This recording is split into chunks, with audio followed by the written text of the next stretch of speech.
Good afternoon. My name is Ronaldo Hilton, the Chairperson Designee of the New York City Loft Board. Welcome to our November 15th, 2018 public meeting. Just want to, for the record, if you look outside, it's snowing. I wish I had known this before today's meeting. I would have called it a snow day or something. But anyway, Section 282 of New York State Multi-Dwelling Law establishes the New York City Loft Board. The board is charged with overseeing the conversion of interim multi-dwelling buildings from commercial and manufacturing spaces to safe, rent-regulated residences that comply with the minimum standards of safety and fire protection stated in Article 7B of the New York State Multi-Dwelling Law. To achieve this goal, the board adjudicates and mediates disputes between owners and tenants, tracks the progress of each building undergoing legalization, and prosecutes parties who violate the Loft Law and the Loft Board rules. The Loft Board is pleased today to welcome a new board member, Ms. Heather Rossman.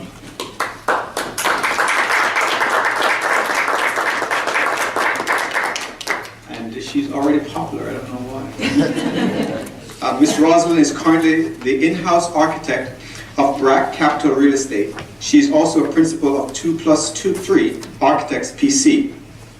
In addition to these private endeavors, Ms. Roslin has a long history of public service, having served on Brooklyn Community Board No. 1 from 1999 through 2013. In those years, she chaired the Land Use Committee from 2010 through 2013.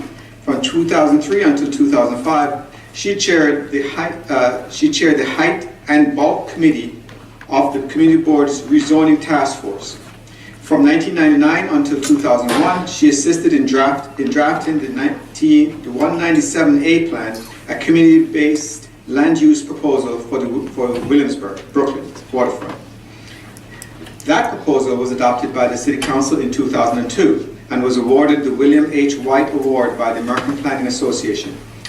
Ms. Roslin received her bachelor's degree in architecture from Rhode Island School of Design. Welcome, Ms. Roslin. Thank you. Happy to be here. Okay, we first turn our attention to a vote of the minutes from the September 27, 2018 public meeting. Are there any corrections or comments on the minutes? I had a small correction. Mr. Corbett? I just need to find it. September 27th, page 3, somewhere in the middle, I'm quoted as saying the phrase most valuable, but it should be most viable is the right word. Sorry, we can't change that. Where is that? Page 3. Oh. You got it, Mark? Yes. Okay, page 21. Next. 21. 21. Near about 1/3 down, quoted as saying, Mr. Schechter and I recommend that as your legal staff, you vote no. It's and your legal staff. We don't claim to be your legal staff. That was it for me for that day. Thank you, Mr. Corbett. Any more comments or corrections to the minutes? With those corrections, is there a motion then to accept the minutes from the September 27th? Mr. Carver, is there a second? Okay, Ms. Torres. Then Ms. Rivera? Mr. Carver? Yes. Mr. Barber? Mr. Bruce? Yes. Ms. Torres? Yes. Mr. Delaney? Yes. Mr. Schechter? Ms. Roslin? The Chairperson Hudson? Yes. 6 in favor, 2 abstain, 1 absent. Thank you, Ms. Rivera. We now turn to the vote of the October 11th, 2018 public meeting. Are there any corrections or comments to those minutes? Yes, I have just one on page 9. Must be a good one based on that expression on your face. No, I don't know. No, as I'm reading it, it didn't make any sense, and I thought about what I must have said. So at the bottom third, I'm quoted, yes, but I'm not sure what that would be given that. Okay, it said, will I suppose the rent itself, that would be reg, R-E-G, short for regulation. Yeah. Thank you, Mr. Carver. Thank you for for paying attention. Is there then a motion to accept the minutes as with those corrections? Mr. Carver, again, any second? Mr. Barnes. All right, Mr. Rivera. Mr. Carver? Yes. Mr. Barber? Yes. Mr. Rouge? Yes. Ms. Torres? Yes. Mr. Delaney? Yes. Mr. Schachter? Ms. Rosalind? Abstain. Chairperson Hudson? Yes, 6 in favor, 1 absent, 2 abstain. thank you. I must put everybody on record. We'll continue to make mistakes in the minutes just so we see who's actually reading the. All right, Ms. Elaine Boston, the Executive Director of the Loft Board, will now give her report. So the unofficial amount of revenue that the Loft Board collected in October was $58,874. As of October 31st, 325 buildings have renewed their registration. I've given the board members a breakdown of the milestone statistics, and I would like to thank our auditor, Stan Pollock, for helping to prepare that. He's not here. Thank him. Last month I reported a decision by the Appellate Division First Department in a case called Matter of Lerner versus the New York City Loft Board. Without going into the whole narrative of the case again, I just wanted to let the board know that Mr. Lerner and Ms. Nidek have filed a motion to re-argue or for leave to appeal to the Court of Appeals. We don't know whether or not that will be granted, but we will keep you posted. We received a new case, Sharp versus 525 West 45th Street. At this building, some of these tenants brought an action in housing court against the building owner, the owner's principals, the Loft Board, and HPD. The action alleges the owner diminished services by changing the locks of the lobby doors to electronic locks. They want locks with mechanical keys. It's actually a very interesting case. They're saying that the electronic system has GPS tracking and it's an invasion of privacy. So it'll be interesting to see where it goes. And another new case that came in is an order to show cause and petition, captioned Nazer and Mickle versus New York City Loft Board and Sydney Saul Group Limited. This is based on a denial of a reconsideration application that was voted on last month.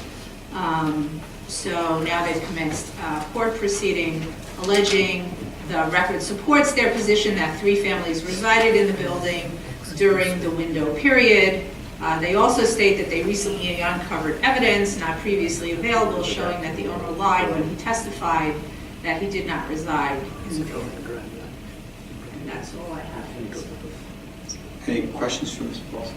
Mr. Delaney? Yes.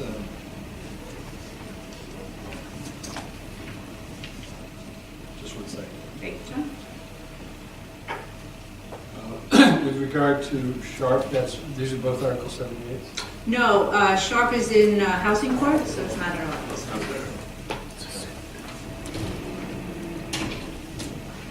Okay. The other one is, but it was brought by one of the show classes, as opposed to the regular notice. Right. Okay. Would you be kind enough to send me copies? Both of them? Yeah. I have a couple of topics I'd like to take up relative to what's been covered so far. Number one, in celebration of having a new member, I've discussed with the chair and with the executive director and some other people that it might be a good time to consider organizing an opportunity for the board members to visit some lofts so they have some familiarity with the issues at hand. And it was obviously with the consideration that we would avoid any building where there's a pending case before the board. So I would like to make a motion making that request. Yes, just, we'll do that right after we've concluded that. Is that, any more comments? Did you want to do anything else before We just finished with her. Is that- I thought you were done, I'm sorry. She's done, but I thought we were going back and asking her questions. No, you finished. Oh, I see. That was question. Great, go ahead. I did. Okay. Is there a second? Sure, I just have a question. Is this Yes. something that, I mean, I think it's a great idea, but I want to make sure the staff thinks it's a good idea. Yeah, we agree that it would be a great opportunity for, including myself, you know, to be able to see what Loft is, and so when we talk, when these terms come up, we kind of understand what's happening. Oh, thank you.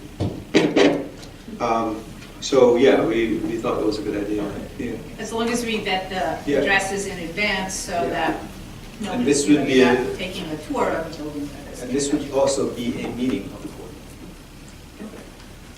And the non-pending cases. is that- Not, Yeah, we can't, no we wouldn't be pending able to cases, visit yeah, we pending. can't visit Lofts with our pending cases. Yes, New York City Loft Tenants has kindly agreed to come up with a proposed set of different opportunities, which will then be vetted again by the staff to make sure that there aren't any pending cases. This is a discussion period. Any of the Loft board members have any comments? Mr. Chairman, are we going to, logistically, is this going to happen on the same day as the meeting, or are we going to have an alternative? No, alternative meeting. Okay. Yeah, this would just be solely for that purpose. So we're kind of hoping for a fire truck to get around. Helmets and everything, you know. You want to slide down the pole with the fire?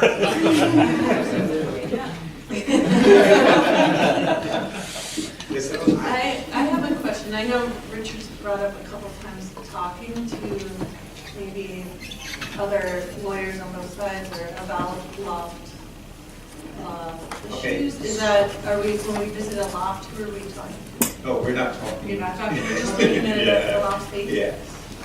We're not talking No, that's a different issue, right? This is a familiarization with the buildings which you're contemplating every month. who's guiding the, We'll figure that out. We'll work it out. But this I is have not gonna- experience in getting to some of the darker and Maybe we'll have, maybe we'll have the Yeah. fire department do it, you know, but it'll be well, and it's not gonna be tomorrow, so we'll get back to you on it. You know it's gonna be in the new year, it's not gonna be this year. So we'll work with the Kings, we'll probably email everyone about the arrangements, and then it will be a meeting, so it has to be announced. We've done this once before, and it's quite unlikely. bring coveralls and a flashlight. No. No. Okay, is there a do we have a second? We have a second. Then, no more comments, questions? Mr. Rivera? Mr. Crawford. Yes. Mr. Barrett. Yes. Mr. Bush. Yes. Ms. Torres. Yes. Mr. Delaney. Yes. Mr. Jackson. Yes. Mr. Rosler. Yes. Chairperson Hudson. Yes. 8 in favor, 1 absent. Mr. Delaney? Yeah, I'd like to discuss one other topic and make a motion. Again, in discussion with Chairman Hilton and Executive Director Balsam, it has been pointed out by several people that the board is wrestling with the issue of primary residence as it affects coverage cases and protected occupancy cases, now that those are two separate things. I'm still not quite sure how that happened, but it did. It is my conviction, and shared by others, that some kind of input on this topic would be helpful prior to the publication of a proposed rule, because it is such a dense and complicated topic. So I am making a motion that we, at a meeting of the Loft Board, invite, and I would make the suggestion of 2 practitioners who represent tenants and 2 practitioners who represent owners principally, to make a presentation, to make individual presentations to the Loft Board with some additional time for question and discussion. I'd be happy to if board members feel that 3 would be a better number, that's fine with me, but at least 2 different practitioners from both sides. If we ask them to prepare remarks that last, say, 15 minutes and 20 minutes, plan to allocate another 10 minutes for discussion, that would be a couple of hours at most. So that's my motion. Before we go into discussion of that, is there a second? Yeah, I second that. Start. All right, so we have to I'm well in support of this in some respect. I just need to know that we need to limit. This has to be a limited amount, as Mr. Delaney alluded to the fact that he's asking for 2, possibly 3. I think 3 is too much, too many. I think there's maybe 2, but because how lawyers are. So And multiply? So I mean, I would agree to that, and this way both sides can kind of present the argument for the benefit of the board, for which we've stalemate a lot on this issue. So it would be great, but limiting participation and for limited time. So I would propose no more than 15-minute presentation, and no more than 2 lawyers on each side. I wasn't clear, Chuck, specifically what was the issue that you wanted to hear about? The question of how protected occupancy is determined and the advisability of applying tests of primary residency as a precondition to protected occupancy. Okay, so in the past few meetings, I was thinking about protected occupancy as one big topic and primary residency as a second topic. I'm not sure which aspect. So primary residency is an obvious topic, right? So that's one topic. But on the protected occupancy side, that has all these different elements that we were kind of arguing about. Were you anticipating testimony on those issues also? I would think that it would be appropriate to ask the attorneys to comment on the various topics that are contained in our current proposal. Yeah. Okay, so that's a lot of stuff. It would be a full meeting.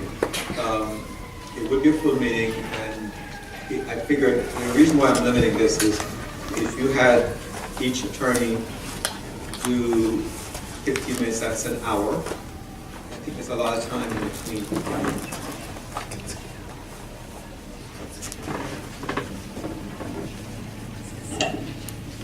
Do you want to try to accomplish it all in one meeting? You couldn't Well, make it in 2? Listen, I don't actually expect this to kind of resolve the differences. I think it would educate board members into making a decision, to help make a decision. So what I'm trying to accomplish here is education on both sides.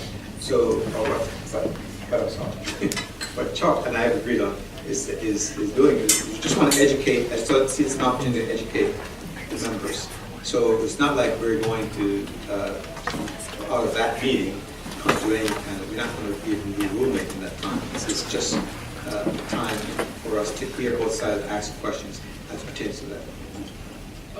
Chuck, who do you, without giving out names now, who's going to recommend what lawyers? Well, I would love to pick all 4, but I think that would be selfish. So I will make some recommendations to the staff, to the chair. We would rely on the board members, and as obviously Mr. Carver. Well, it's all right, I would too. So I have another thought.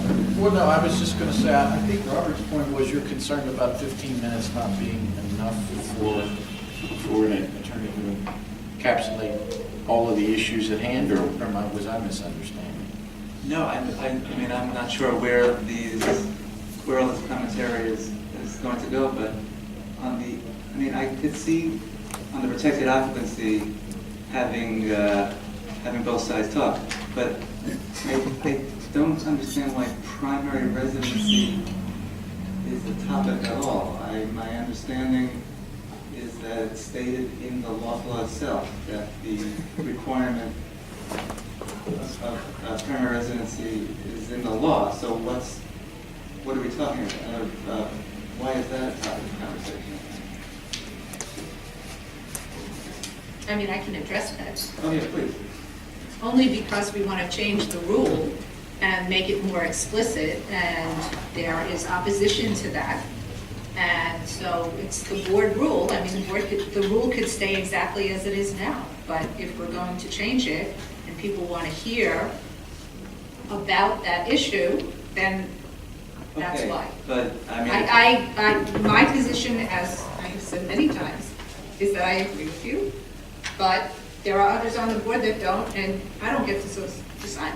okay, no, but I mean, if it's not a legally viable argument that's being made, why are we opening the door to having, to spending time on this? It's a freedom of speech. I mean, it's, let it go out and let people discuss. All right, I mean, but it's not really a freedom of Even the law is subject to speech issue, interpretation. Because if the law is settled on this issue, I think the argument is that it's not settled on this issue. Our current rule doesn't say primary residence is required under B1. It only talks about it in B4, and one of the changes that we want to make is to level that playing field.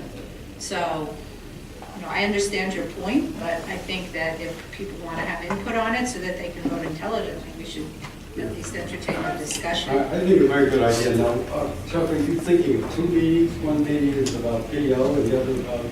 No, sir, that's my decision. One meeting. One meeting. I like what Well, maybe 15 minutes for lawyers to discuss both things, maybe. Well, if they choose to, right? Okay. On the other hand, you don't want it to go on. My wife used to tell me every time I delivered a paper, nobody ever said it was too short. But we're not going to have you speak at it. Yeah, Elliot, that's what I was thinking too, and maybe what Robert was getting at. It would be nice to have a moderator that made sure we stayed on topic to cover both. That's me. Okay. You're gonna. Yeah. I mean, we have to do this orderly, and this is a great opportunity here that we normally would not do. Normally this would be done, accomplished through the group making process, right? Comment period and all that stuff. But this is important enough. There's enough in terms of division, in terms of opinion on the board to warrant this kind of education from both sides. All right, so we can make educated decisions and make up our minds. So I'll be strict with it, I promise you. And then the board will have, leeway to ask these experts questions and form their own opinion. Need to get Bill the buzzer. Yes, sir. You will be my sergeant at arms, I guess. I have You do have buzzers? Okay, I great. have bells too. Bells, I have whistles. All right, so that's the motion, and we have a second. Is there any more discussion? Mr. Rivera. Mr. Carver, Yes. Mr. Barrett, Yes. Mr. Bruce, Yes. Ms. Torres, Yes. Mr. Delaney, Yes. Mr. Shackleton, Yes. Ms. Roseman, Yes. Chairperson Henson, Yes. 8 in favor, 1 absent. Thank you, Mr. Rivera. I just want to commend the board. This is really great. We have consensus in both of these. Appreciate it. Ms. Delaney, Merry Christmas. Okay, that was a joke. All right, we now turn to a vote on this month's cases. We start with the appeals and reconsideration calendar. There are two cases on the calendar. The first one is James Boone at 442 Broadway, Manhattan. Docket number is R0358. Mr. Clark will present this case.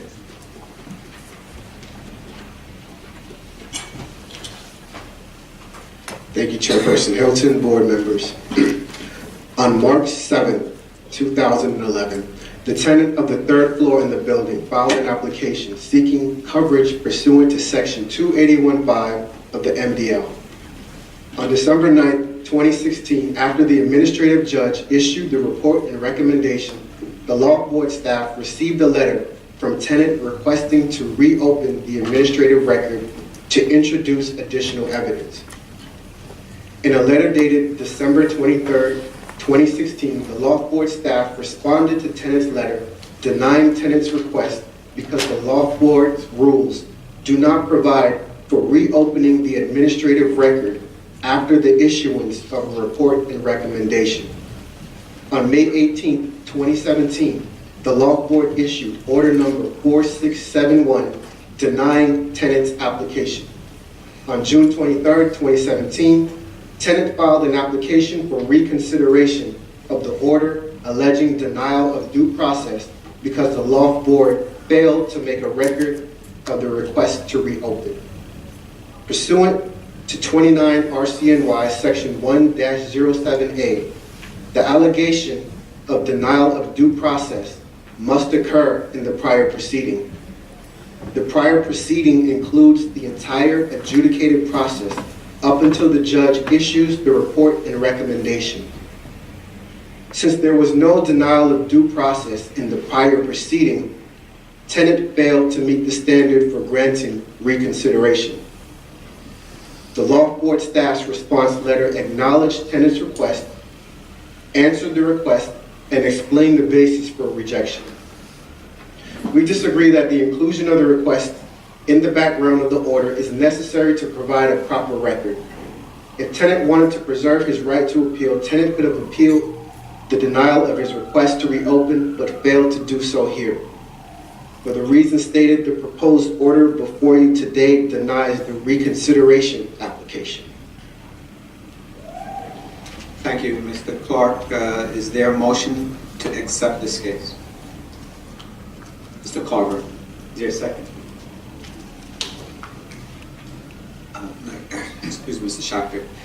Shacker. Any discussion on this case? Mr. Delaney. I'm going to vote no on this case. I voted no on the underlying case. I believe that the board, relying on its rule that says that the unit that cannot qualify but that was residentially used during the window period is ultra vires and goes against the remedial intention of the loft law. Are there any other comments on this case? Thank you, Mr. Rivera. Mr. Carver. Yes. Mr. Barber. Yes. Mr. Roche. Yes. Ms. Torres. No. Mr. Delaney. No. Mr. Shachter. Yes. Ms. Grossman. Yes. Chairperson Hilton. Yes. 6 in favor, 2 against, 1 absent. Thank you, Mr. Rivera. The next case is, number 2 is Frank Hughes at 401 White Street in Brooklyn. The docket number is R0362, and Mr. Bobick will present this case.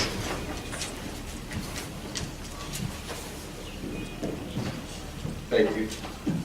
Tenant applicant seeks reconsideration of off-board order number 4714, in which the board granted Article 7C coverage to the building and several units, but denied tenant's claim for protected occupant status. In the order, the Loft Board found the tenant was not a protected occupant pursuant to Section 209B4 because tenant did not use the unit as his primary residence. The Loft Board also denied tenant protected occupant status pursuant to Section 209B1 because by his own admission, tenant was not a residential occupant of the unit. Under Section 107A of the Loft Board's rules, there are 4 grounds under which an application for reconsideration may be granted. In the reconsideration, tenant raises the following grounds for review of the order: denial of due process, error of law, and the discovery of probative relevant evidence which could not have been discovered at the time of the hearing despite the exercise of due diligence. Tenant argues that the Loft Board committed an error of law in denying his protected occupant claim. However, tenant fails to demonstrate how the Loft Board's analysis under Section B1 was flawed. Tenant admitted that he lived somewhere else. Therefore, tenant was not a residential occupant of the unit. Tenant argues that because he was a full-time residential occupant of the unit during the period 2008 to 2010, he should be protected regardless of where he was living after 2010. However, such a finding would be contrary to the plain language of Section 209B1 and the case law that supports it, which requires that the protected occupant be a residential occupant currently in possession of the unit. Tenant also argues that the Loft Board denied him due process because it analyzed his protected occupant claim under standards that were not in effect at the time of his testimony. The Loft Board's rule in Section 209B has been in effect since 1983. An applicant must demonstrate that he or she is a residential occupant. Based on tenant's own admission, tenant was not a residential occupant. Tenant next argues that the Loft Board should grant reconsideration based on the discovery of new evidence, which could not have been discovered at the time of the hearing, despite the exercise of due diligence. However, Section 107A4 of the rule was not intended to allow for evidence that did not exist at the time of the hearing. It is intended to allow for evidence that existed at the time of hearing, but for some reason was not discoverable by the applicant at the time of the hearing, despite the exercise of due diligence. Here, tenant's new evidence consists of an affidavit dated January 12, 2018, his tax returns for the years 2011 through 2016, and a 2016 document from the Board of Elections.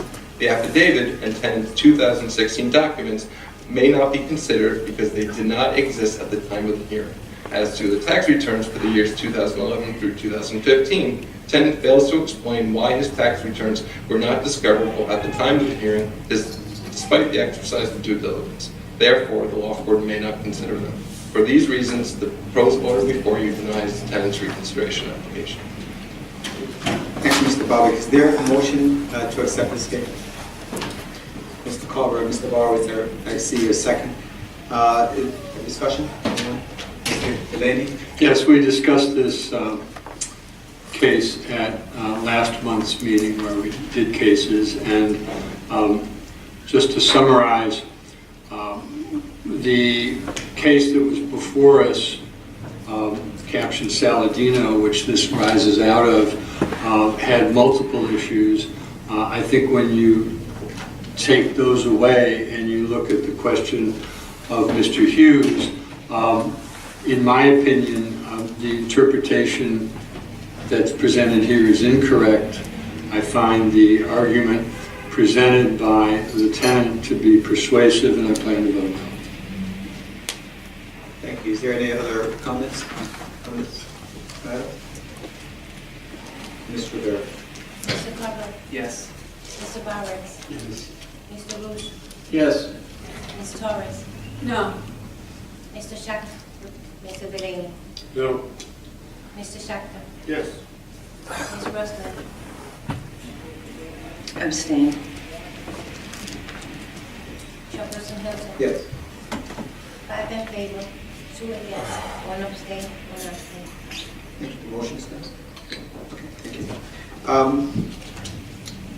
There are 6 cases on the summer calendar. They're usually voted on as a group.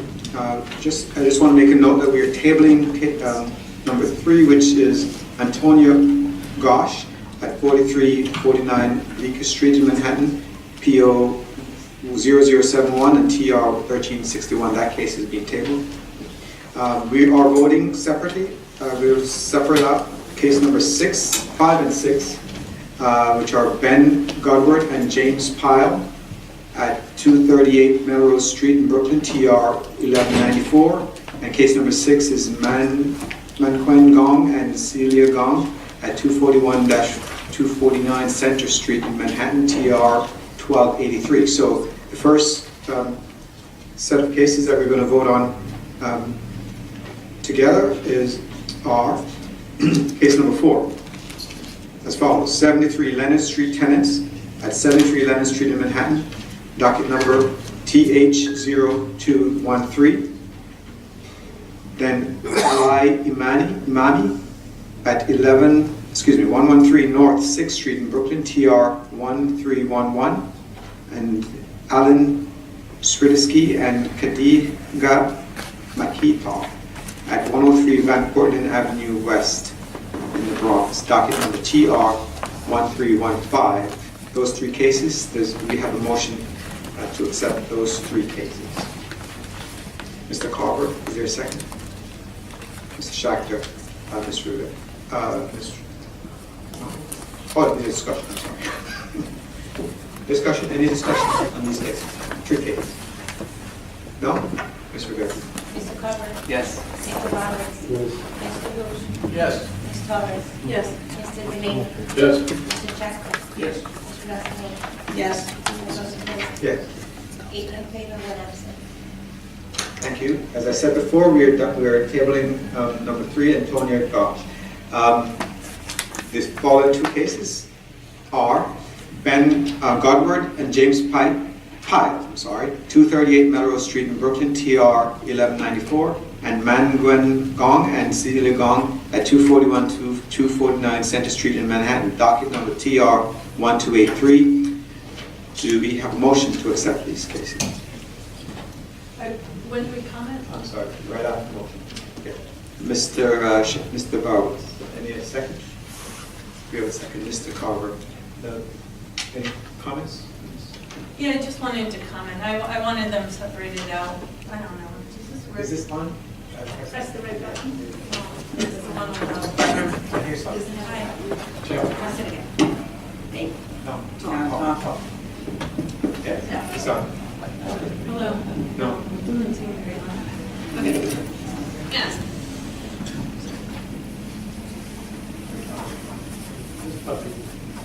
Or the light girl. Okay. Toast.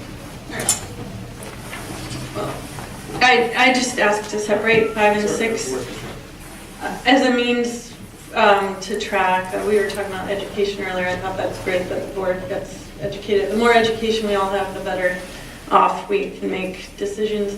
So these two cases, 5 and 6, to me, as much as I know, I can see that it results in tenants and a landlord making a deal that goes against public policy, so the negotiation couldn't be upheld because they were determining that they would not, tell me if I got this wrong, but they were not going to go for loft law, but the landlord and tenant agreed that the tenant could keep living there residentially, even though it's a building without the proper CVO.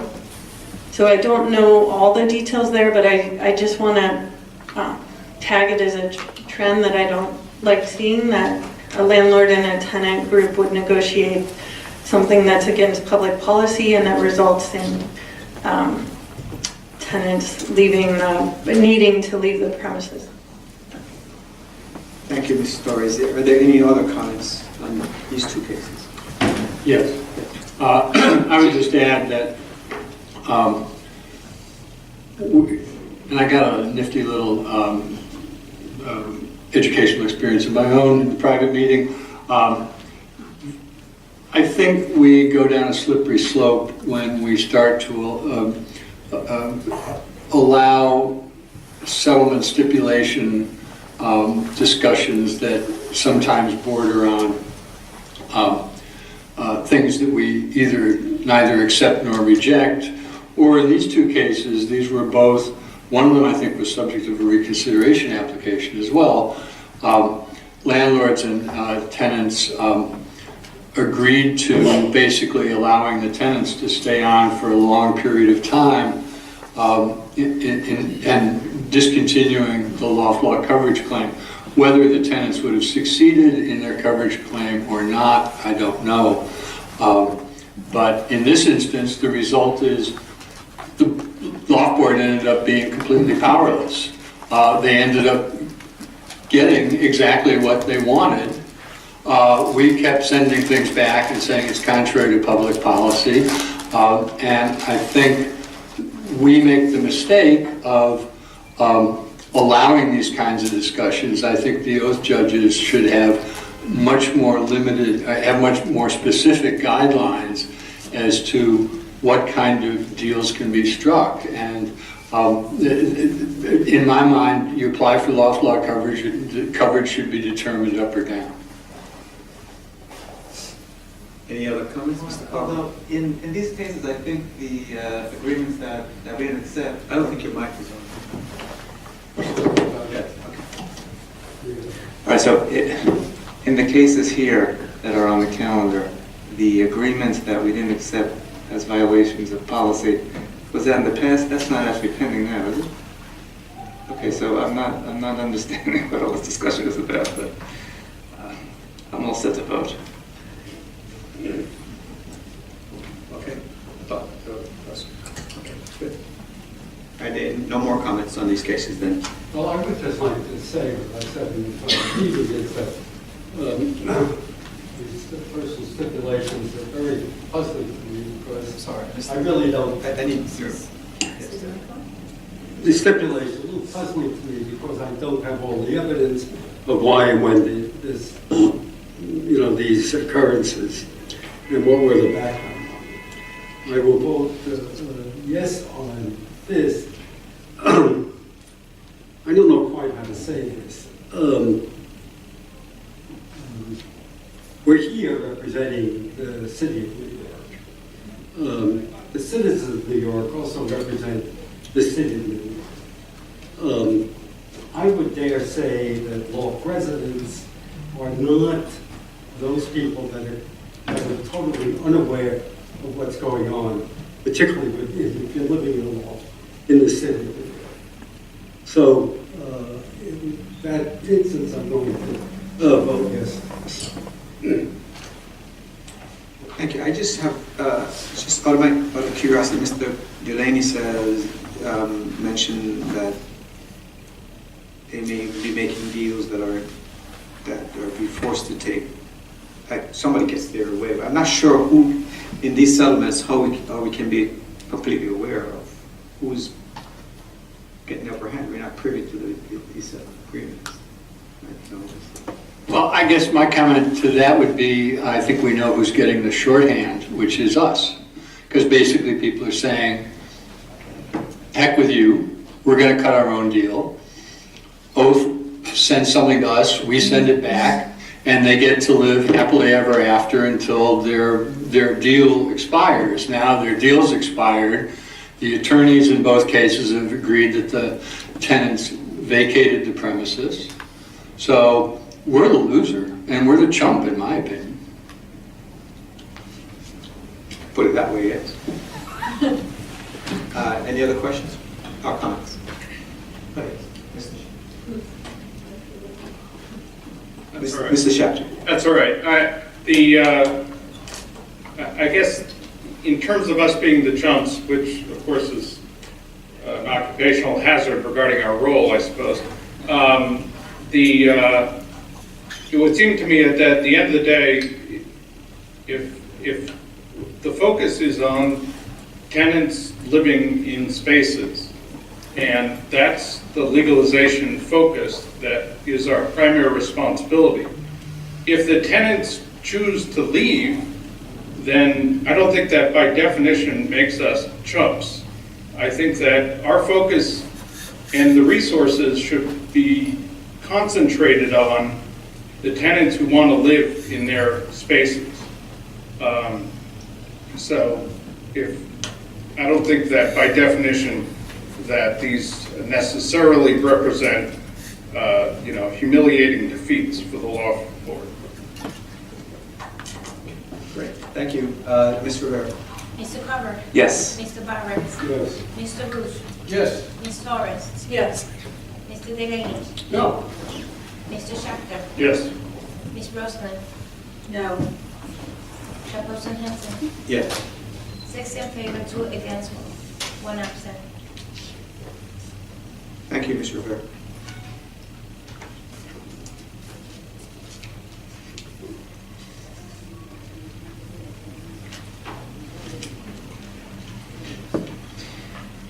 Okay, we turn to the master calendar. The first 12, first of all, let me just say that we are also withdrawing from the calendar, from these following 2 cases from consideration today.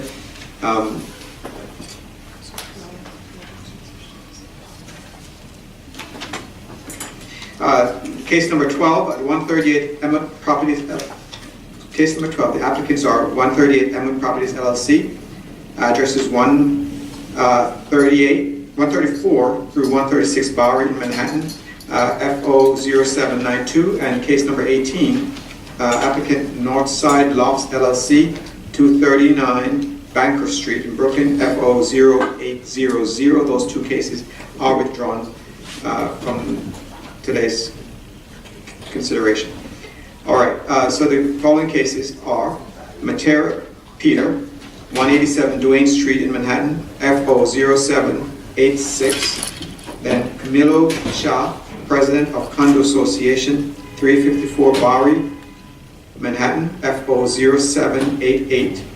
Then Hymil Realty Corp. at 209 East 2nd Street in Manhattan, FO 0789.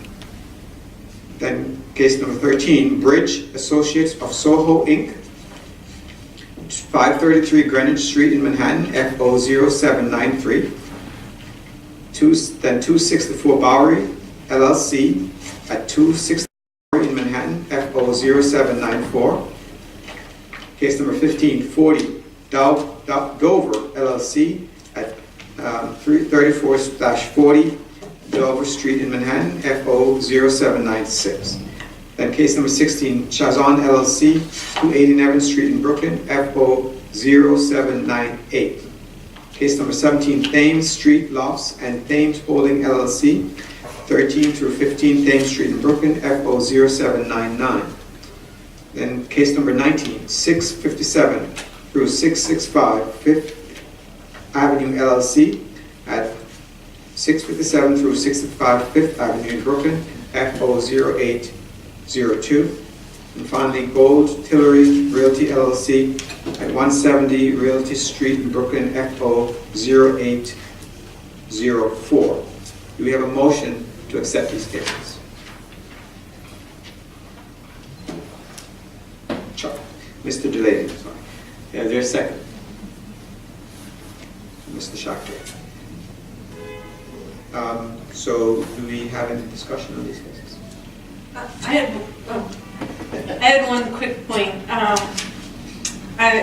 like the idea of associating, we were given the milestone status for each of these projects. I don't know if I can make a motion on it, but. Try. I like the idea that that's always included, so that when we're used to hearing the address and the case, that we also know the milestone that they're at. Included in what piece? In the case itself? Or somewhere on? Yeah, listed. On the calendar? I mean, hand on stretched it. the agenda? Yeah, or just so the public, I mean, maybe we read it out loud. I just think the public should know milestones. Let me hear what the staff has to say about it. Motion to add a column to include milestone status with each project. I don't know that it belongs on the agenda. We could certainly communicate that information to the board and have it available as a handout for the public, but I don't know that Okay, it belongs that on sounds the agenda. Is that okay? You want to kind of rephrase the motion then? I don't know if we need a motion. You don't need a motion. So we'll do it. We'll just have that. Okay. We'll have that information. Thank you. Thanks. We'll do I that. have two motions on the floor at the same time. Yeah. There's no motion. I was You don't have looking any, at is that you. right? No, she was just discussing Okay. it. Let's discuss. Did you want to talk about it? Yes. Yes, I would like to make a comment. With a couple taken off, I can't come up with the exact number of cases here, but of these failure of owner to register, we're levying fines in each case somewhere between $5,000 on the low end and $17,500 on the high end for people who have been more egregious offenders. But I would particularly want to mention that case number 9, Peter Matera, owner at 187 Duane Street. Mr. Matera has not registered with the Loft Board since the fiscal year that ended in June of 2014. So that puts him 4 years without having registered. Registration is important because that's the only way we know for sure who the contact person is, who the owner is.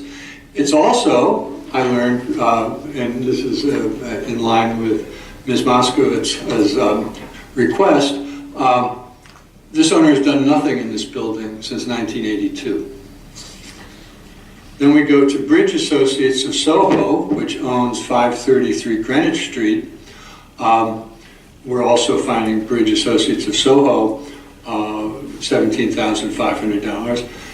Bridge Associates of Soho has not registered this building since June of 2007. That's 11 years. And 1315 Thames Street, also being fined $17,500, is not registered since June of 2012.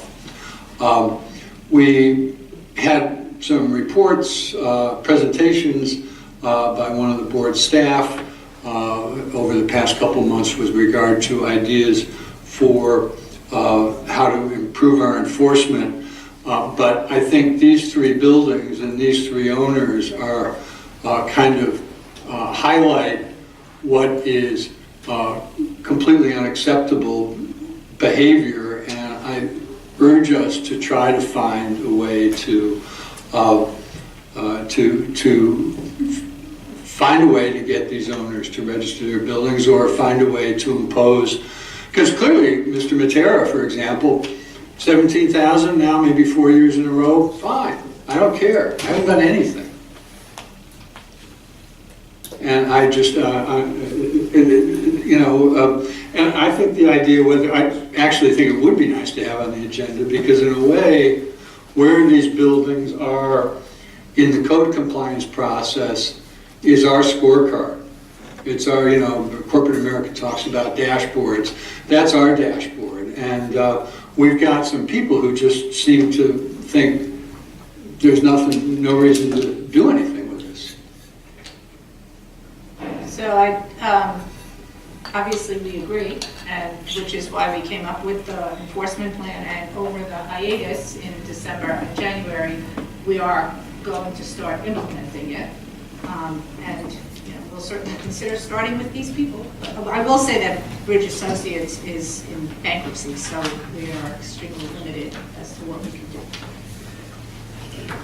Okay. Are there any additional comments? Ms. Rivera? Mr. Carver? Yes. Mr. Butler? Yes. Mr. Wood? Yes. Ms. Torres? Yes. Mr. Delane? Yes. Mr. Shachter? Yes. Ms. Rochelle? I have to abstain. And Ms. Chairperson Hudson? Yeah.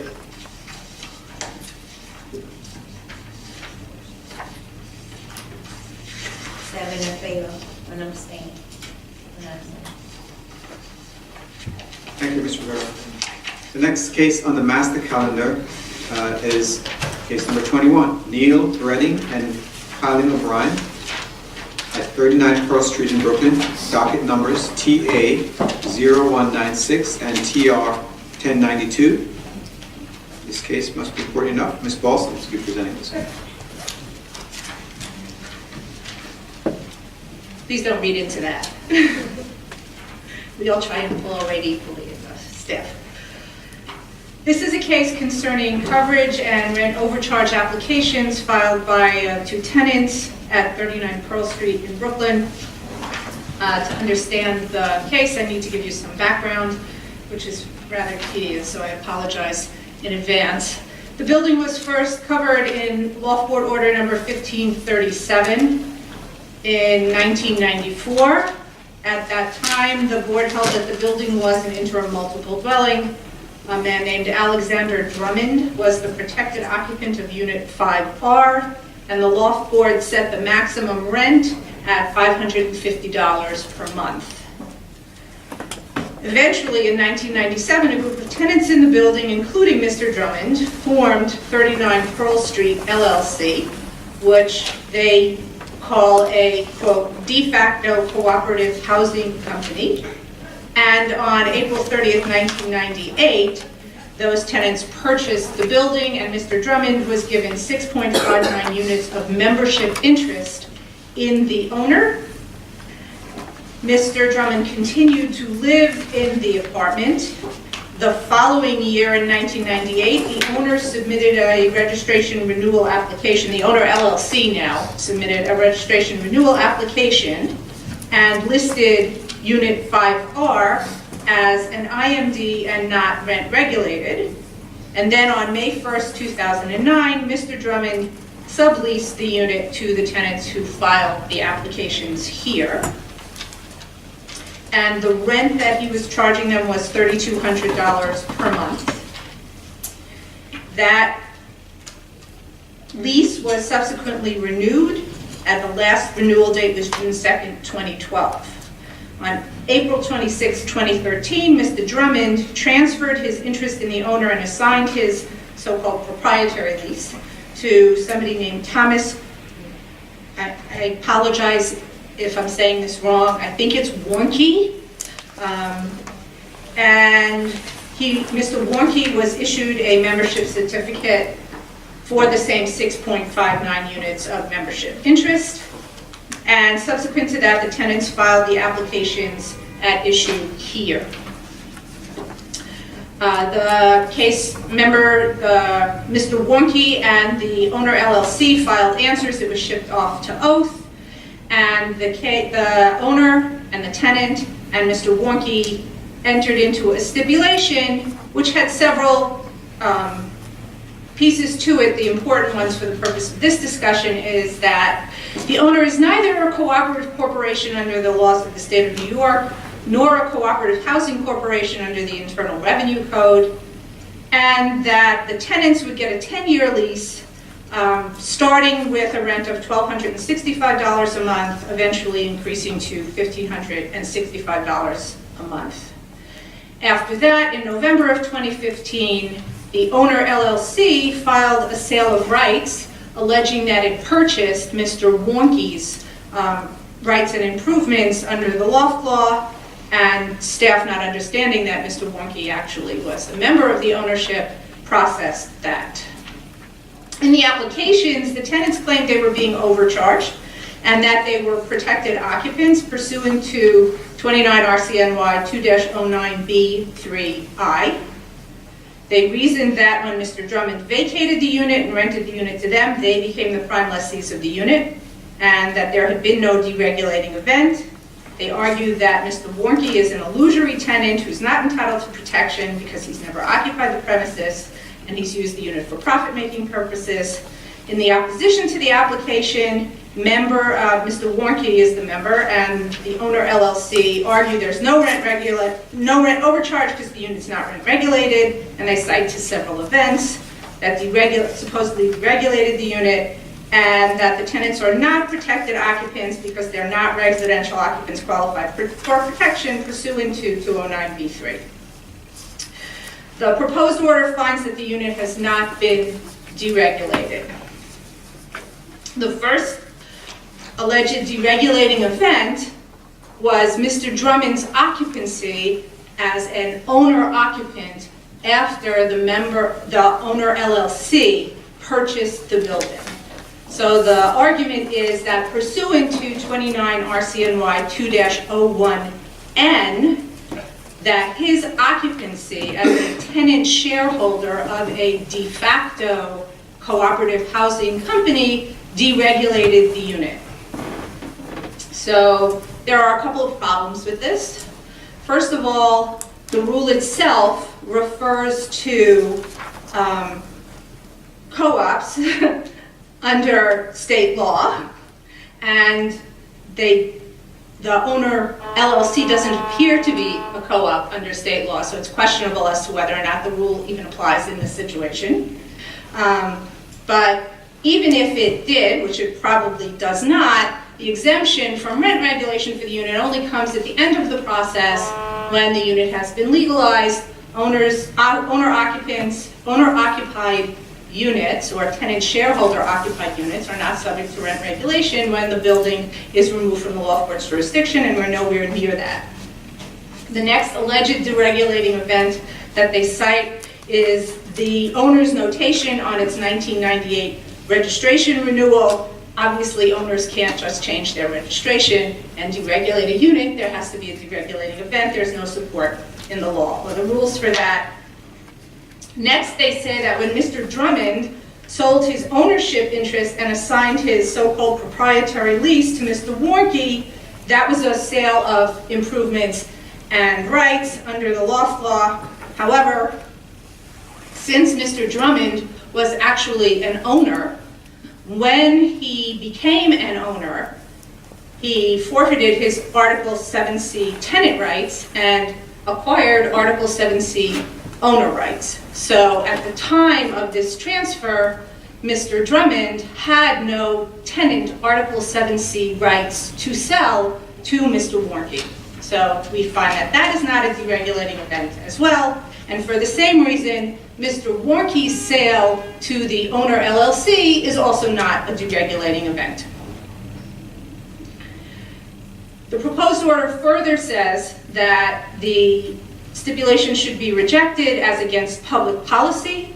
While it's fine for everybody want to settle, here the settlement contravenes a Loft Board order which set the rent at $550 per month. The owner LLC would be entitled to milestone increases if they in fact had met milestones. They've met one, they filed an alt one. So they're entitled to $550 plus whatever that milestone would give them. I don't know exactly the timing, whether it's 3% or 6%, but it's clearly not $1,265 a month, so it's too much money. They're paying too much money. They can't do that. And then the issue of protected, I do apologize, I forgot my notes in the office, so I'm sort of winging it based on the decision. And then finally, as to the issuance of protected occupancy, we have a line of cases, Schlesinger, Sederi, Nolan, and Nolan. And basically in those cases, you had cooperatives, and the board held that the owner is the landlord, the owner co-op association is the landlord for the purposes of subletting, and the owner has to consent to the sublessor as a statutory tenant, and if they don't, then they are not protected occupants, and it's actually the holder of the proprietary lease that would be the protected occupant. That's what the cases hold. But we have two problems. We don't know that it's a legal co-op. It seems to not be a legal co-op. And the proprietary lease, the document called a proprietary lease, says that a majority of the members have to consent to the sublease, and we don't know the form of that consent. So the proposed order remands the case to oath for a determination on those two issues. So in terms of some changes that were proposed by the board to the language in the order, I just want to point those out.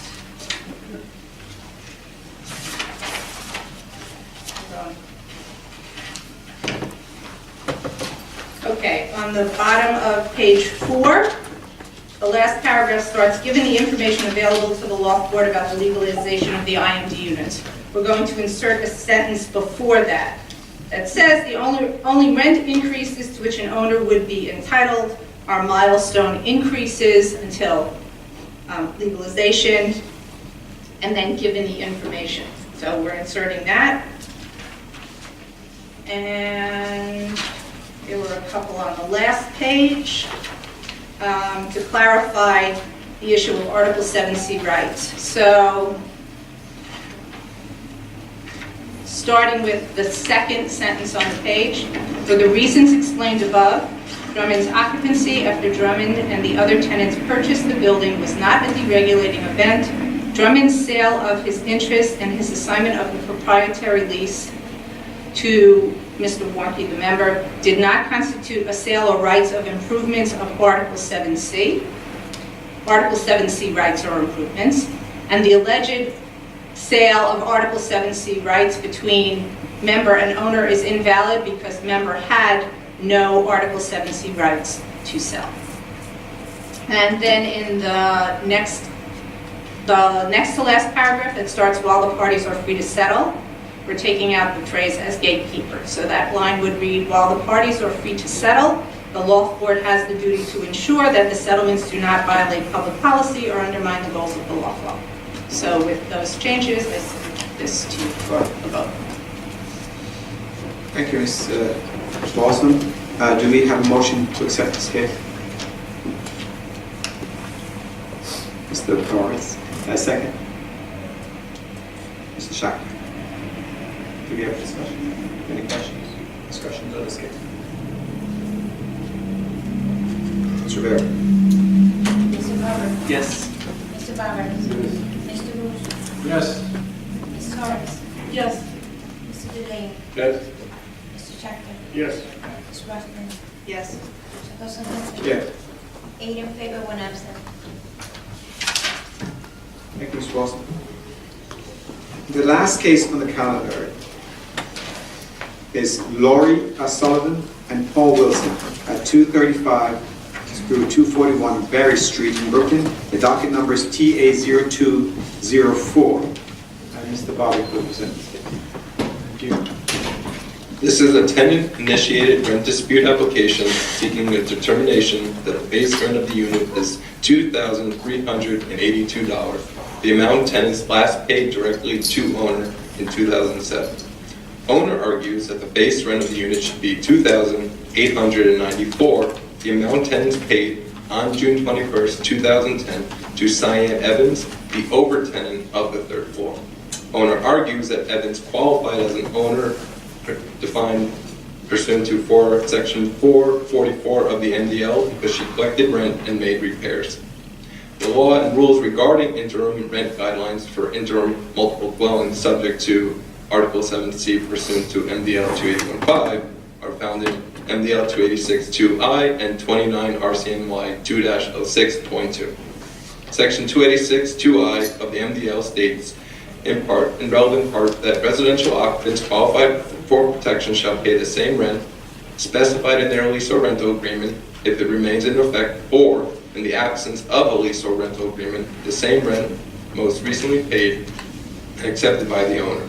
In the report, Judge Miller determined that the unit's rent should be calculated based on the rent owner actually received for the unit. Judge Miller found that 29 RCNY 2-06.2 did not apply because tenants did not have a lease or rental agreement for the unit with owner on June 21st, 2010, either written or oral.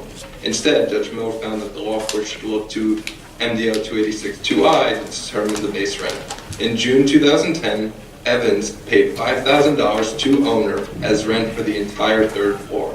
In June 2010, Evans collected $2,894 from tenants as rent for their unit and $2,402 from Kurt Pitzer, as rent for the neighboring unit 3E. Evans admitted that she overcharged tenants by collecting more than what tenants owed for rent. Because of this, Judge Miller found that the base rent of the unit is the amount of rent paid in June 2010 by the tenants with a deduction for the amount Evans overcharged tenants. Of the $5,000 Evans paid to owner, Evans collected $2,402 from the neighboring unit. Therefore, in June 2010, the amount of rent paid to owner for the unit was $2,598. In addition, the proposed order before you rejects the argument that Evans was an owner. Judge Miller found that Evans was not an owner pursuant to Section 444 of the MDL. Evans admitted that tenants were responsible for their own repairs. The record also demonstrates that tenants contacted owner for repair issues or made the repairs themselves. Moreover, there was no evidence that owner had control over Evans' conduct. Judge Miller found Evans was simply a conduit. For these reasons, the proposed order before you finds the base rent of the unit to be $2,598, which is the amount of rent paid to owner for the unit without the overcharge in June 2010. Thank you, Mr. Bobby. Is there a motion to accept this case?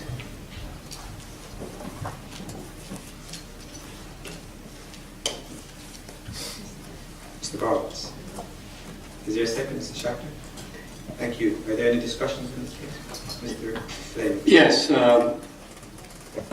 think between this case and the one just before, we have a encyclopedia of the kinds of chicanery that can go on in real estate deals, particularly on the part of owners. And the tenants in this case, Ms. Sullivan and Mr. Wilson, argue that the rent should be for their unit $2,382, because that's the last check, the amount of the last check they wrote for, and directly to the landlord in 2007, after which the landlord, for whatever reasons, decided that he no longer wanted to deal with the tenants and asked them, and then said, from now on, I'm going to take the rent from this Evans, who by that time apparently was living in Maine and was just some kind of conduit. I think that the arguments made by the tenant's attorney in the post-hearing memorandum were more persuasive, so I plan to vote no. Thank you, Mr. Miller. Are there any other comments on this case? Yes, I can't vote because I believe one of the parties is a client of mine. Okay. Thank you, Mr. Carver. Then, Ms. Rivera, could you please call the board members? Mr. Carver, Recusal. Mr. Bowers, Yes. Mr. Bush, Yes. Ms. Torres, Yes. Mr. Delaney, No. Mr. Chapman, Yes. Ms. Rushman, Abstain. Chairperson Hudson. Yes. 5 in favor, 1 against, 1 recused, and 1 abstain. 1 absent. Thank you, Mr. Rivera. This concludes our cases on our calendar. Thank you. We are going to go into chapter the Loft Board rules. Before we do, though, I need a motion for the board to go in executive session to discuss pending litigation. After which point, we do have to ask if the motion is passed, then we have to ask the audience just to excuse us for, it will be no more than 5 minutes, and then we'll come back in for rulemaking.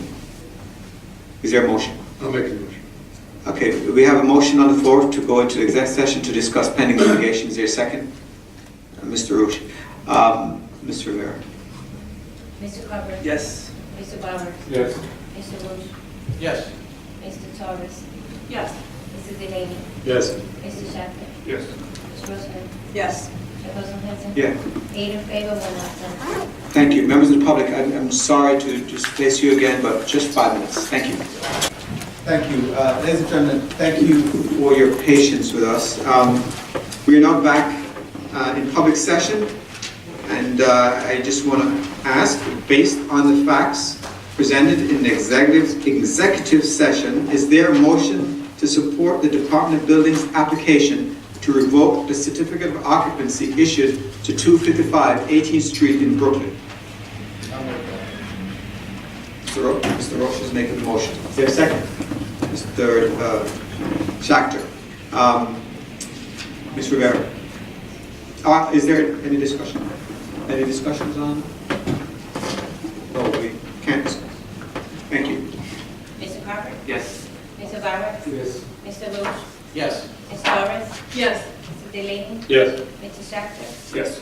Rushman, Yes. Chairperson Hudson. Yes. 8 in favor, 1 absent. Thank you. So we now are moving into Loft Board, discussion of Loft Board rules, Chapter 1, revisions and proposed changes to Chapter 2, and Ms. Balsam will lead that discussion.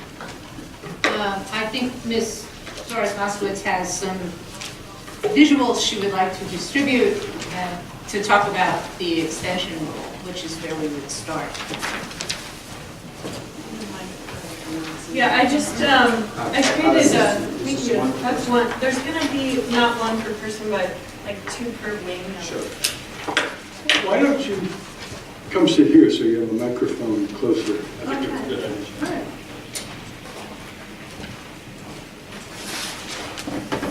Here's another one for your game.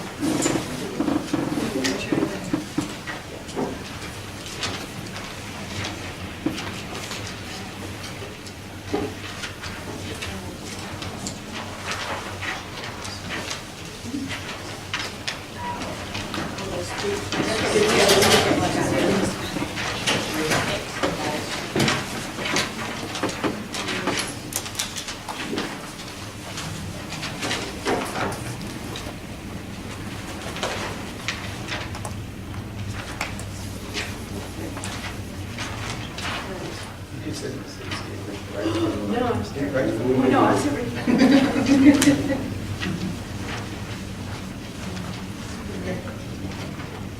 These were just, I wanted to scale to have in front of us just how many months are allocated according to the law for milestones, and then just the definitions of the milestones. And this is meant as a draft that might need some corrections, but I thought to have a visual of how the law reads now so that we can make decisions based on it. So do you want to explain? Oh, so to explain it, because in the rulemaking, we're talking about extensions. These milestones, Which is the first one? You have 3 of them. the shortest sheet here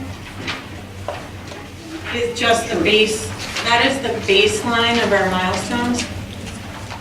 So if you start at the bottom left corner, when do we, I just thought it's interesting to note when do you join the milestone chart? Like when do you start?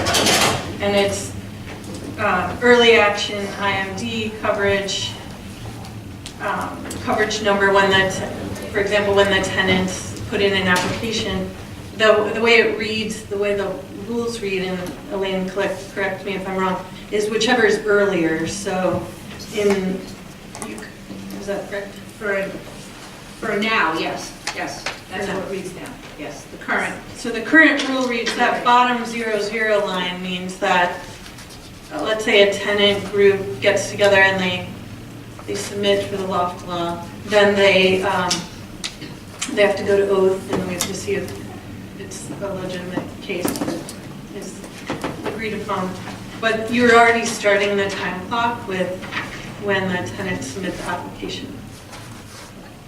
So I just wanted to bring that up as the 00. And then next, milestone 1 is 9 months.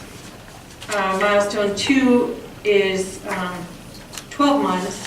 Milestone 3 is 18 months. That totals 39 months. But there's another place in the rule where 30 months max is what we're allowed under the rule, correct? Yes. So even though there's milestone 1, 2, 3, the 30-month maximum trumps the length of No, each. the discrepancy is that in the 12 months subsumes the 9 months already, so it's like an additional 3 months. Right, so you file an alteration application, you have 9 months from whatever is the starting date, and then you have to pull the permit within 12 months of that same starting date. Yeah, so the second bar is way too high. Right. Yeah. They should both start at 0. Both started. No, the second one should be 3 months higher than the first one. Right, so the second one should. 0, and the top of it is at 1 year. But you'll never go above the red dashed, well, you're out of compliance if you're above the red dash 30 months, correct? On this chart. 30 months, yes. The law, not even the chart. So I guess in the chart, I mean, we can go back to the rules, but what I was just trying to map it out just visually as an architect. I just like can't think about all these rules without a graph. And in between, in the gray areas, what benchmark, what kind of the milestone achievements are, or any timeline that the Loft Board staff's following, or the landlords and tenants have to follow during that process. So we can, another interesting thing to point out, and Elaine already told me, current 2010 Loft Lab people have the 3%? Yeah, they have Increase? the milestone increases are 3%, 3%, and 4%, but earlier milestone Would be increases have been different. 686 and. But it's interesting to note that the milestone, the first 3 milestones, there's a rent increase that the landlord is able to, he's incentivized, or he or she is incentivized to finish the milestone. But then the last milestone, number 4, which is getting the certificate of occupancy, so the third milestone is the temporary certificate of occupancy. That's Well, good. it's actually 7B compliance. 7B And compliance. one of the ways that you can show 7B compliance is with a TCO. TCO. And the other way, which The other way is there's a form that an architect can certify and put their seal on and file with the law court. which to me sounds sketchy. I mean, not. I'm not an architect, I can't say, you know, I That, will like, say one- that their reputation is on the line, but to me, a TCO would be better, but Yes. So that's the way the rules are. temporary certificate of occupancy from the DOB is one way, the other way is an architect certification by the landlord is stamping something that says 7B compliance. So that's one thing to point out. The next thing, there's just no rent increase with the final C of O, and there's also 2 extensions, 12 months each, so another 2 years to sit between a temporary C of O and a certificate, final certificate of occupancy. After that certificate of occupancy, you then move to the rent regulation, rent. Yeah, it would be guidelines. removal, right, removal and rent. So I just wanted them all out there because obviously there's incentives for the first 3 milestone. There's no incentive for the 4. I know we're concerned about people in 1, 2, 3, but also like why not get everyone over the final, to the final C of O too? Like, is this 12 months too much, or why are they not encouraged to get over that hurdle? So I just wanted to have the visual, but I don't want to dictate the way we're talking. I just wanted it so that you can take notes. For me, this helps. And then the final, Did you have a question? I was just going to ask if you had the ability email you? Yeah. if you had the ability to email it, yeah, and then I'm going to try to shrink it down. And have Yeah, the reason I printed it so large is because it's to scale, so I just wanted to emphasize that you end up, like, this is the amount of months, so you end up like 5 years, right? We're talking about a project from 1983 that hasn't gone anywhere. So just to emphasize, every time we're making a decision, it's like stretching out our goal. And so that's why I put it to scale. But I can email everyone, and also this second longer chart that has the like green and yellow on top, that looks like this, is that also might have some issues, but the concept is the new landlord has 90 days to file. It's a hard reset on a building that, wherever it is in the process. A new owner, New owner. or a newly covered building, yes. So that green is sort of doubling the purple as to that the new landlord can now go on track for these milestones, but it adds, it's on top of it. And the final draft. You were owner during the process, so someone, if the building changes hands during the Legalization. The legalization resets the clock, is that? Well, they have to ask for an extension. They would have to file a request for an extension. That's where this all came from. We have a rule that governs that, and we're trying to amend the rule. So they have to file a request for an extension within 90 days of when the building changes hands or when it's covered. And then they have to demonstrate compliance with what are called the statutory standards, and it's that they've made good faith efforts to comply, and that the circumstances that led to non-compliance are beyond their control. So obviously, if you're a new owner, you had an obligation to comply, so that's kind of assumed. But they have to make good faith efforts within those 90 days before they file to show that they're trying to legalize the building.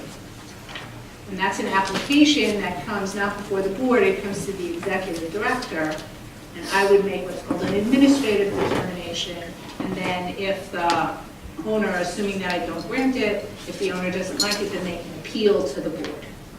So that's sort of the process. We should point out that the statute itself, the law actually allows for these extensions, Yes, and the law has no limit. These limits in terms of numbers of extensions was imposed by rule, correct? yes. And apparently, my understanding is that there were a lot of abuses of the extensions, and owners were allowed to apply for extensions without even notifying the tenants that they were allowed to apply, and then in 2006, the board said no. And they limited the number of extensions and the amount of time, et cetera. So we have a much stricter rule now. Is it good, is it bad? I don't know. You know, if somebody's working diligently and they really couldn't get to a certain place because of circumstances beyond their control, maybe they should be eligible to get more time. But right now, the rule says you get one per deadline. The statute does include, after 7B compliance, the owner can get 2 12-month extensions. That's the only number that's set by the statute. That's milestone, right? That's milestone. 7B compliance, yes, that's the third milestone. So once they reach that, they can get another 24 months.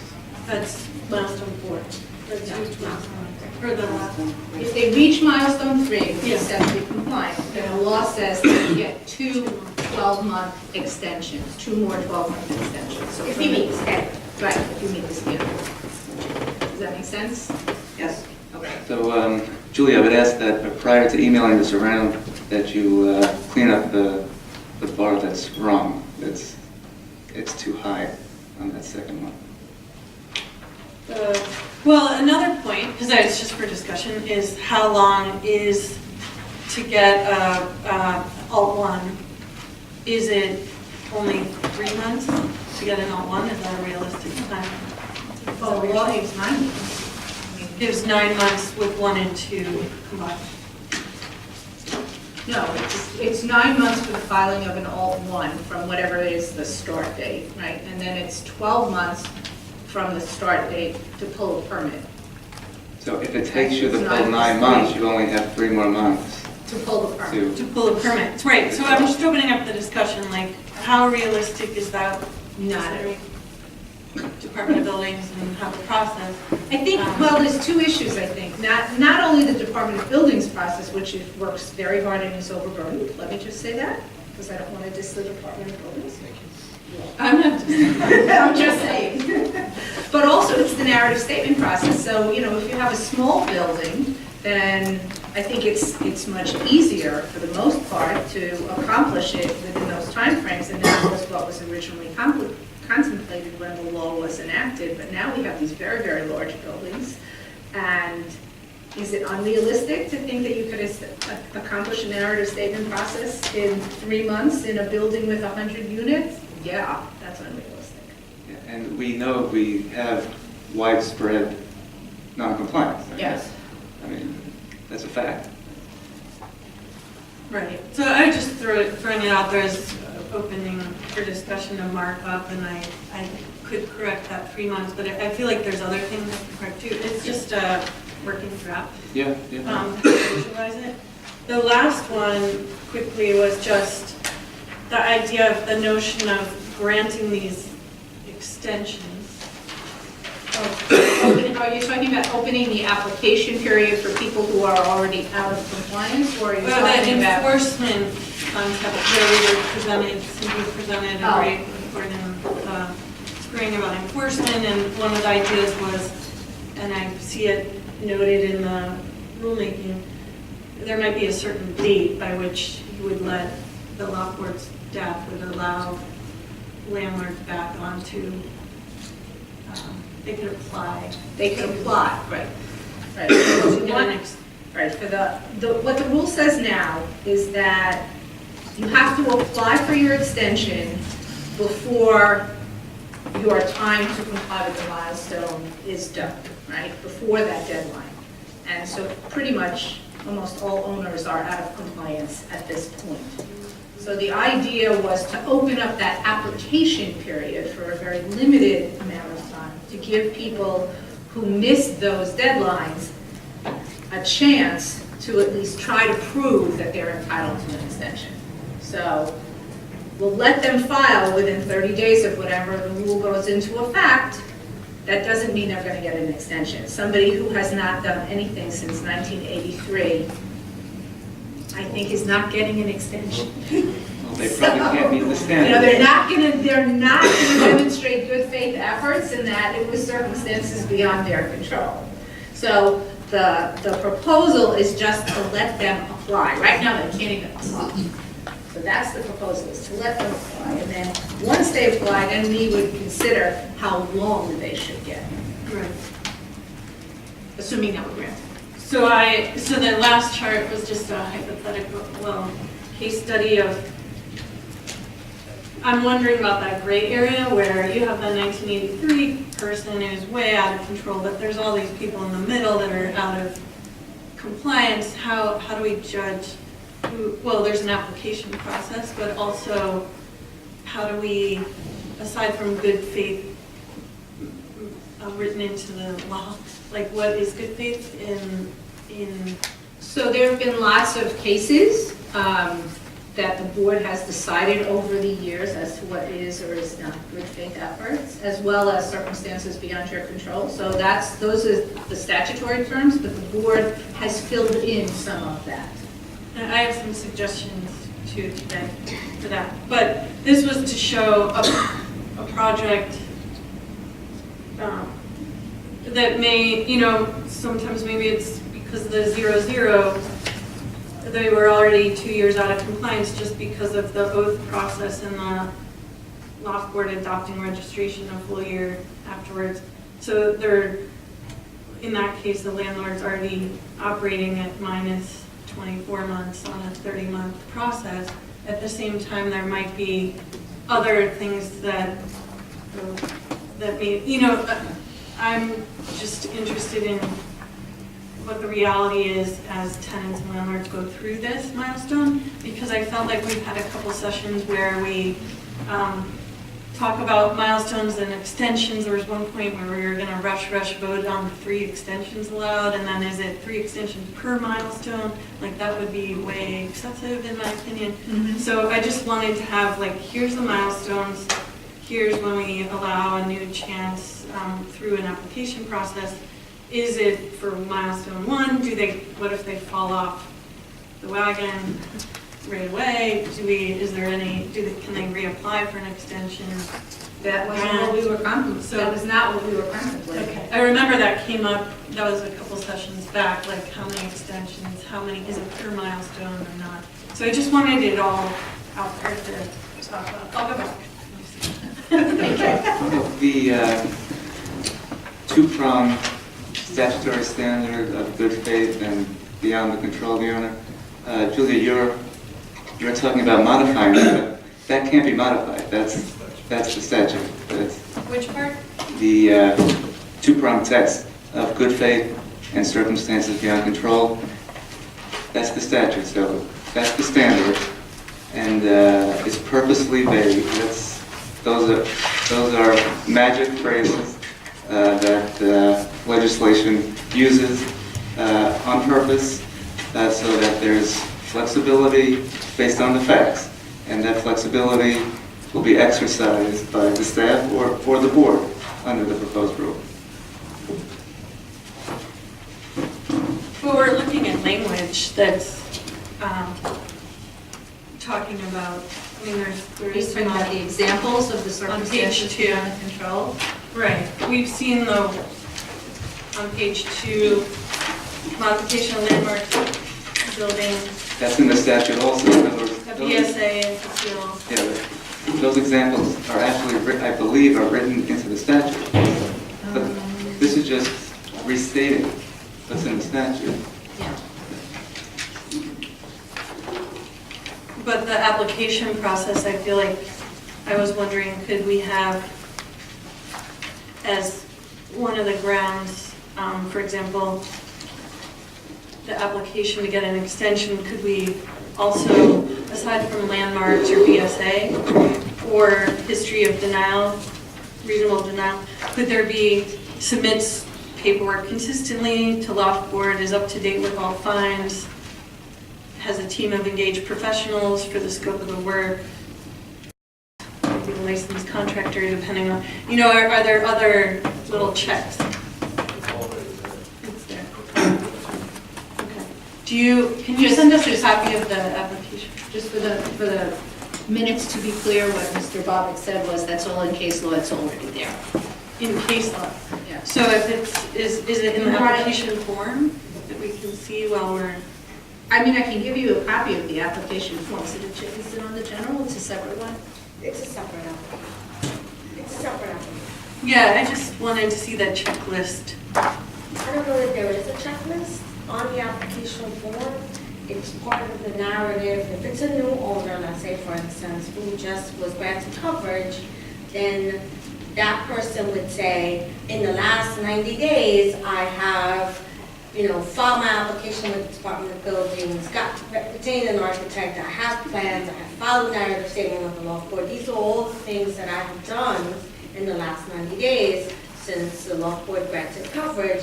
And these are examples of good faith effort to comply. You don't want to make it mandatory because someone who satisfies 5 of these things and has a good reason that the last one he doesn't have yet. Right. You don't want that to stop, must meet every point, otherwise no one's going to qualify. Well, we could put it in as examples, though, Yeah, right? sure. I mean, Yeah, examples. So in other words, like now we have some examples of circumstances beyond control. I think what you're saying, and correct me if I'm wrong, is that you want to add examples of what could be good faith efforts. Is that right? Yeah, if I backed up for 1 second, I noticed that good faith efforts was listed 3 times on this one page. And I feel like our country's pretty polarized on what is good faith effort at this point. It seems arbitrary. There's that, that Brennan Center, Preet Bharara and Christine Todd Woodman, like Democrat, Republican, working together to like codify some of these things that were just like done in good faith. It's not a partisan issue at all. This concept of good faith, it's in contract law. It's very well established. This is not a problem at all. Well, I know that you like to tell me stuff like that, but I'm working hard here to understand the rule and fill my role, and I care about this, and I'm working hard. So if you respect that, that's great. I do. That's why I'm telling you this. So. I'm not being patronizing. I'm just telling you. Oh, really? Okay. Yeah, really. Okay. Yeah. Cool. Yeah. Okay. So, where was I? Lost my train of thought. Good faith efforts. Good faith efforts. I just feel like it's. Is it defined somewhere? It's abstract to me. What is It is, and it's purposely abstract because it's hard to know in a given situation. But we could, as it says here, examples of such conditions or circumstances include but are not limited to. So we could also add a line that says examples of good faith efforts include but are not limited to. So, we could add that if that's what you're proposing. Right. I mean, I mentioned. That's fine. I mentioned before that I think I respect and you're doing a fantastic job as executive director. Thank you. I mean that sincerely. But I'm concerned like Giuliani's elected mayor next time around and like who's the next executive director? I don't want good faith to mean something else to that executive director that has a whole other string of results that that's why I just want to quantify it. I respect that law leaves things abstract for so you can fit all these very distinct cases into it. But the more we can list examples or... I'm all for listing examples as long as they're not, the absolute and binding. I mean, I think we can satisfy your concern if we say include but are not limited to.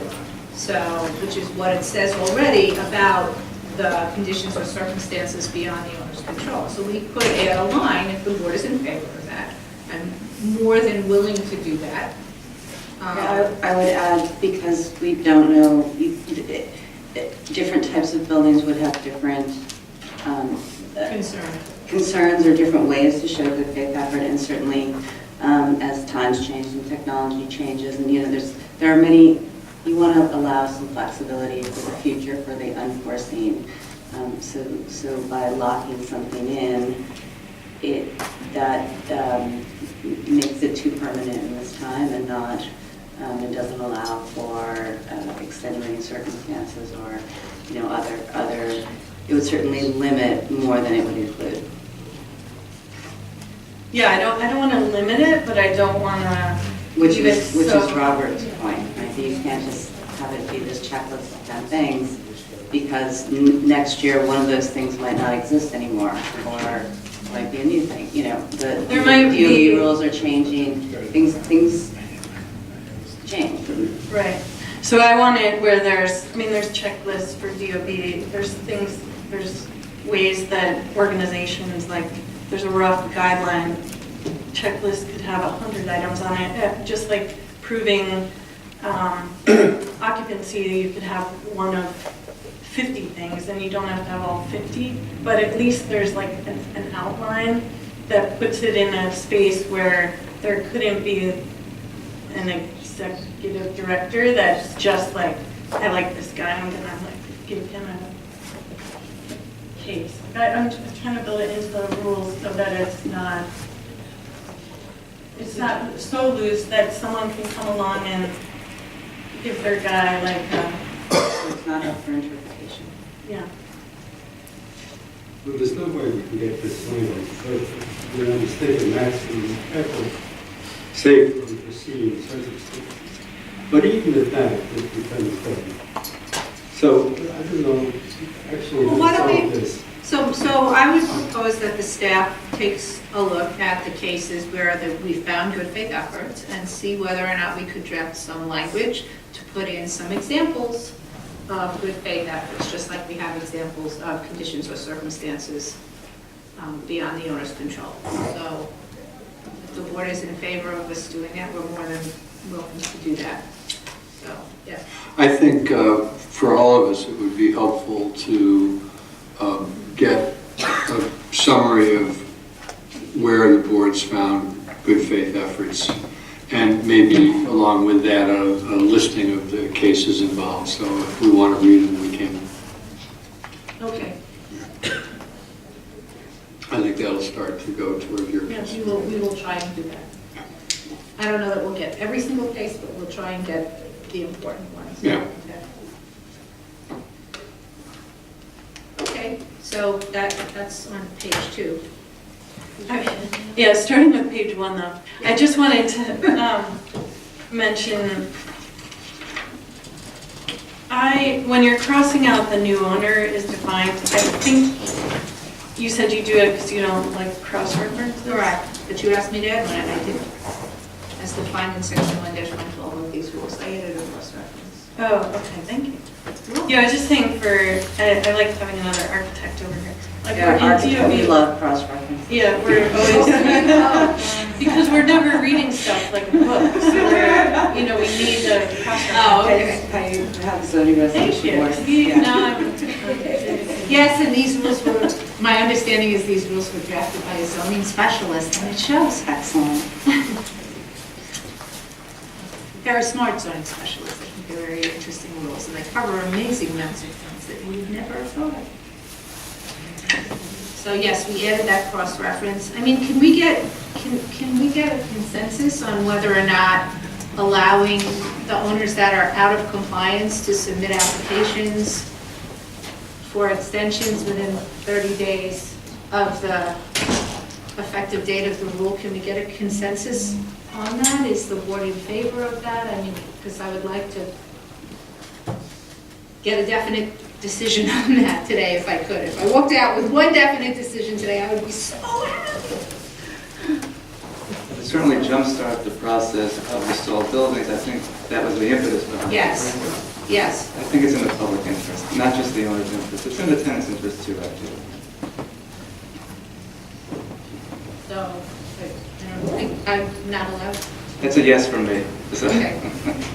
we have to have a motion. Can you just restate your question? Yeah, so staff had proposed to allow owners who are not eligible to apply because they are out of compliance, a 30-day grace period from the effective date of the rule in which to apply.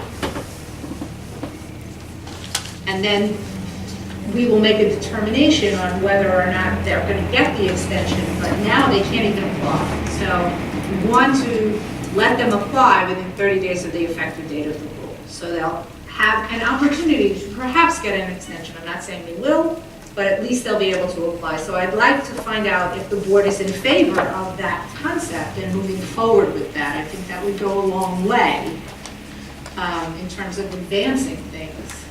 And Or advancing the language for that is on page. The language to that is on page 1. Right, it says pursuant to MDL 284-1, an owner or responsible party of an IMD building may apply to the Loft Board for extensions of time to comply with the code compliance deadlines provided in MDL 284 in effect on the date of the filing of the extension application. An owner or responsible party must file the extension application before the expiration of the deadline, except, and this is the new language, that an owner or responsible party may file an application for an extension on or before whatever the date is, which is 30 days from the effective date of this amended rule, or as provided below. So it's opening up what that language does, unless, correct me if you think I'm wrong in how I'm interpreting it, but the intent of that language is to allow people who are foreclosed from applying, owners who are foreclosed from applying because their deadlines have already expired, to give them 30 days to apply from when this rule gets into effect. Citywide? It's owners that are registered with the Loft Board, so yeah, it could be citywide. I mean, it's only owners that are legalizing loft buildings, but yes, those are all over the city. Except the Bronx, we don't have anything in the Bronx. So, wait, if I get this correct, Heather, it's 30, they would get 30 days, and similar, we just described a new landlord would get 90 days to decide. A new landlord,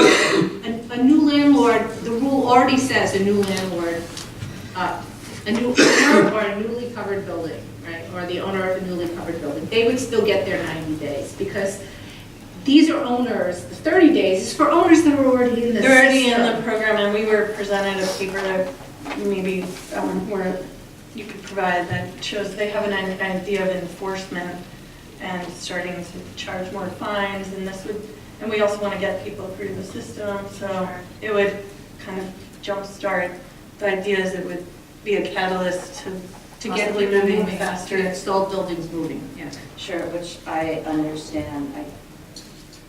I guess I wonder if there's a specific date at which this goes into effect, and anybody within the city that wants to take advantage of it does so.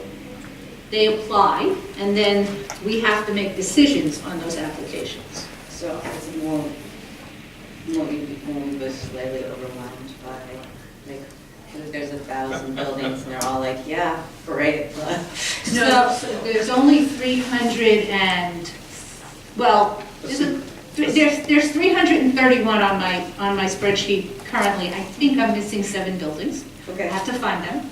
But I believe that there is no more than 338 buildings. And they're not all stalled. And they are not all stalled. Okay. And then, although probably most of them are out of compliance. So yes, will we have a lot of work to do if we do this? Yes. But overall, do we think that it would be a good idea to get people who haven't been moving? Yes. I agree. So, I just thinking about when the healthcare went into effect and the building crashed and everything. oh. Well, fortunately or unfortunately, depending on your perspective, we're still on paper. So I don't know that our website's going to. So, I don't know, do we need a motion? I guess we need a motion. I would ask, can I do that? Can I ask somebody to make a motion? A motion to approve the language in B1 on page 1 of this document. Are we in a position to move the whole section forward? We Is there could, anything controversial left? I, I didn't think so. That's a good idea. To move the whole thing? For the whole one, section That's a one, good right? idea, section. Section one? all of section B1 or all of that rule? All of the extension rule? No, I think he's Yeah, talking about one. the whole extension rule that you drafted, we've had this for like many months at this point. Yeah.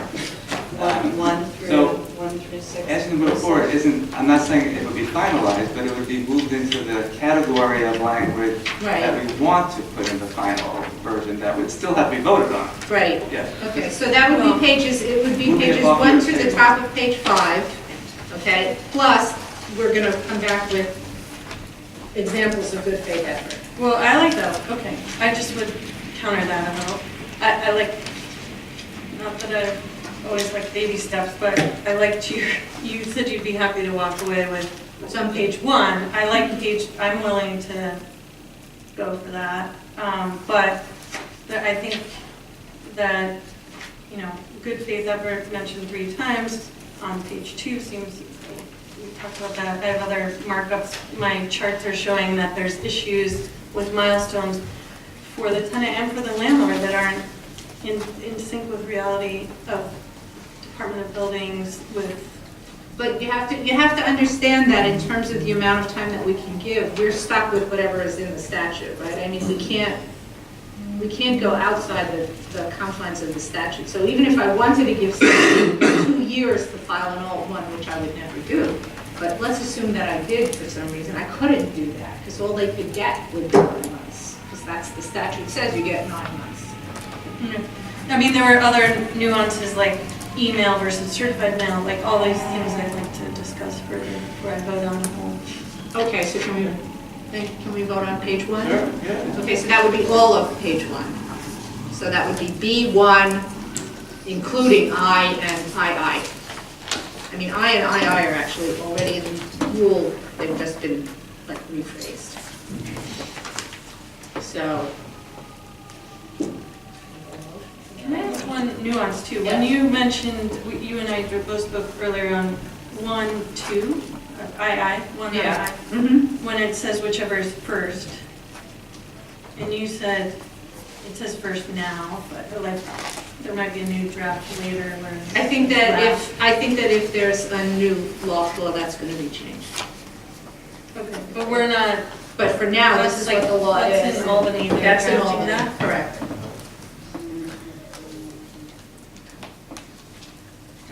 But this is what the law says now, and we can't go beyond what the law says now.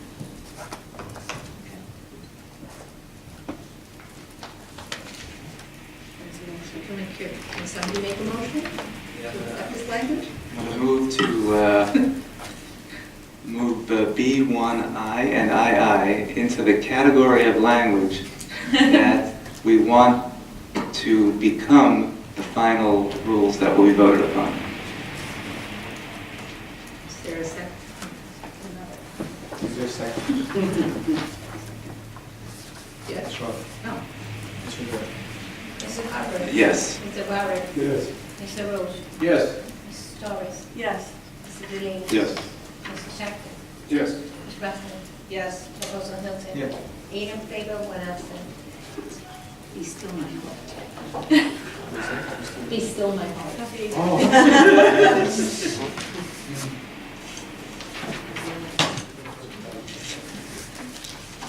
Okay.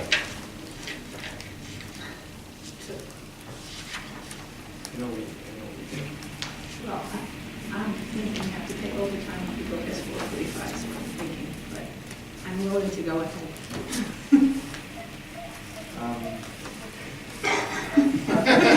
You made me. Okay, it's